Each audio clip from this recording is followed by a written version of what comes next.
हिंदू धर्म में चावल के इस्तेमाल को काफी अहम माना जाता है। जब भी पूजा की थाली तैयार की जाती है तो उसमें रोली, चंदन के साथ अक्षत यानी चावल जरूर रखा जाता है।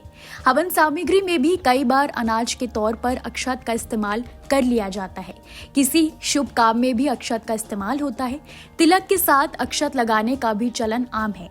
पूजा पाठ में अक्षत को ही सर्वश्रेष्ठ क्यों माना गया है, चलिए आज इस वीडियो में जानते हैं। कहा जाता है कि प्रकृति में सबसे पहले चावल की ही खेती की गई थी।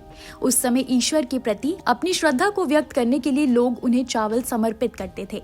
इसके अलावा अन्न के रूप में चावल को सबसे ज्यादा शुद्ध माना जाता है, क्योंकि ये धान के अंदर बंद रहता है, इसलिए पशु पक्षी इसे झूठा नहीं कर पाते। जैसा कि भगवान श्री कृष्ण ने गीता में कहा है कि मुझे अर्पित किए बिना जो कोई अन्न और धन का प्रयोग करता है वो अन्न और धन चोरी का माना जाता है।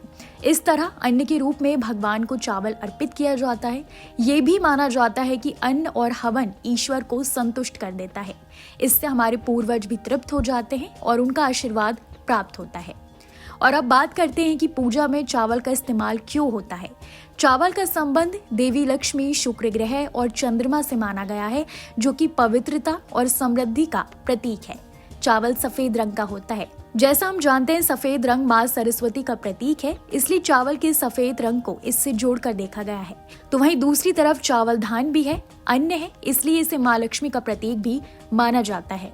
हम तिलक लगाते समय चावल का उपयोग करते हैं ताकि मनुष्य की आभा में समृद्धि बढ़े, भव्यता बढ़े और इसके कारण वो नजर आए।